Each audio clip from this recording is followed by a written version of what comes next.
You already know that Switzerland is one of the most developed countries in the world with a high quality of life and breathtaking nature. It has a great geographical location in Europe, with a political system that can truly call itself a democracy, a strong economy, good public transport, and it is simply a country where everything works well and life feels like being in a hot bathtub. But many are also interested in the other side of the coin, because as in any country there are some downsides that you will have to consider when moving to Switzerland. Closed stores and shops on Sundays are something that many foreigners need to get used to. While in other countries it is completely normal for supermarkets and stores to open their doors on Sundays, in Switzerland, due to the fact that there is simply nothing going on, one could think that every Sunday is a national day of mourning. Even in Vilnius, Lithuania, a city only slightly larger than Zurich, there are stores open all around the clock. In neighboring Germany and Austria, stores are also closed on Sundays, but of course this is not too tragic and one can get used to it. The mandatory military service for all men can also be seen as a downside. Personally, I had a good time in the military with interesting activities, but some see military service as 8 months of state occupational therapy. It's all a question on how you see it, and it also depends on where in the military you are assigned to. But if you are planning to become a Swiss citizen and you are still young, then you should keep mandatory Swiss military service in mind. Although there are strict noise laws in Switzerland, there apparently is an exception for the involuntarily holy alarm clock. By this I mean the church bells, which are debated in many communities. Depending on the community you want to settle in, you may not only be involuntarily told the time every 15 minutes, but you may also enjoy spontaneous church bell concerts that can last uninterrupted for up to a quarter of an hour. I currently live next to a church in Zurich, and I don't even have to set an alarm clock because the church bell concert at 7 AM ensures that I get up quickly. It used to bother me, but now I realize that the holy wake-up call makes me more productive. But whether people who work night shifts, senior citizens or young families with babies see it the same way can be doubted. Another disadvantage is the fact that Switzerland is a small country. Zurich has a lot to offer for its small population, but you won't find a vibrant big city life like in Munich, Vienna or Milan. It's all small and nice, but after a while you've seen it all and you may feel the urge to continue your life in a larger city. Switzerland is a very good country to grow up as a child, a great country to enjoy your retirement, thanks to good healthcare system, good public transport and accessible nature. But for the period of life in between, there are certainly more exciting places. I must admit that I have never worked so long on a script, as it is just very hard to find real downsides of living in Switzerland. But here is another one. I have read in blog posts that many foreigners find it difficult to integrate into the local community. Finding social connections is not as easy for them as in more open and sociable cultures. It is of course difficult to make such a generalized statement, but apparently there are immigrants who have trouble with the rather reserved attitude of many inhabitants. And probably the fact that people speak Swiss German does not contribute to immigrants feeling integrated quickly, at least in the German-speaking part of Switzerland. On the other hand, you can counteract this by becoming active in some kind of sports club or by attending local events. Additionally, always carrying an open and friendly attitude with you, and maybe even engaging in a short small talk with your neighbor, helps to settle down successfully in Switzerland. Another disadvantage is the high cost of living, especially high real estate prices in the metropolitan areas of Switzerland. If you live off 3,000 euros a month in Berlin, you'll need 5,570 euros a month in Zurich for the same lifestyle. Thus, living in Zurich is over 85% more expensive than living in the German capital. Especially expensive is eating out, over 115% more expensive than in Berlin, as well as groceries, over 110% more expensive.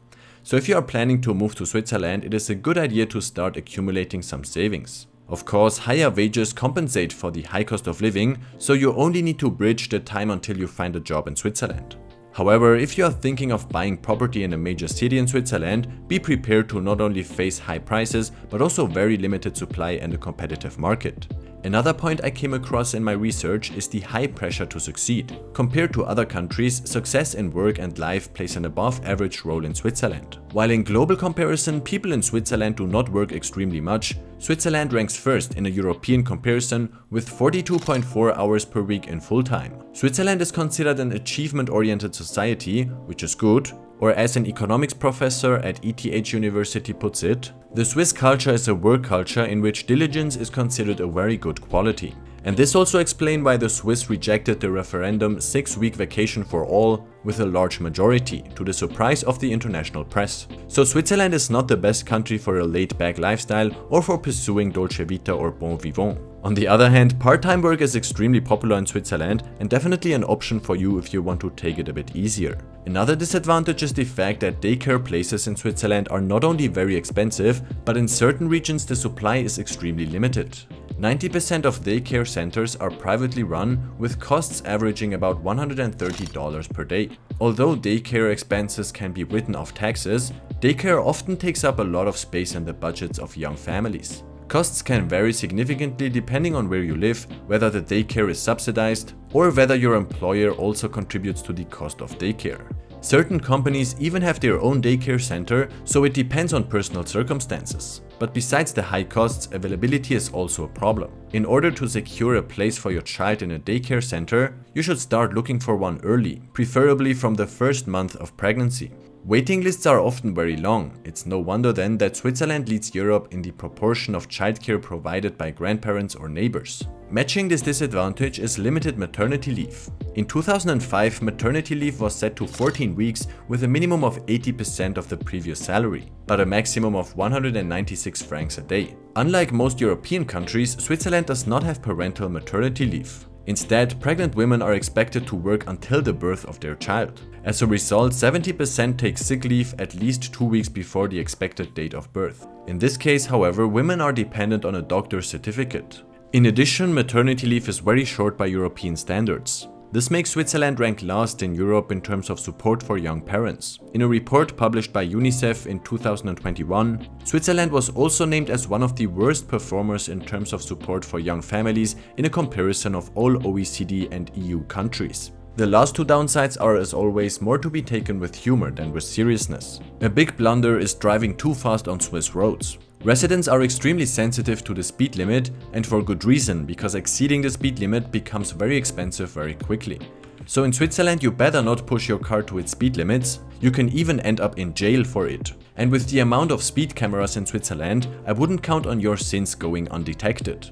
Or in other words, just obey the law and you have nothing to fear. And that should not be too much to ask for. Although obesity is less common among Swiss men and women than the European average, you can still expect to gain a few kilos when visiting Switzerland or even emigrating. Because the Swiss chocolate, the creamy warm fondue, the sizzling raclette, the sweet nut cake or the mild alpine cheese are simply too irresistible to not be seduced. If you don't spend the calories you've gained on a sporty mountain hike, you will have to wear your belt a little looser in the future. If I forgot a downside, then please let me know down in the comments. And don't take it too seriously, every country has its up and downsides and that's okay, as long as we try to improve. So thank you for watching and I'm looking forward to your video suggestion. Just let me know down in the comments and I'll make a video.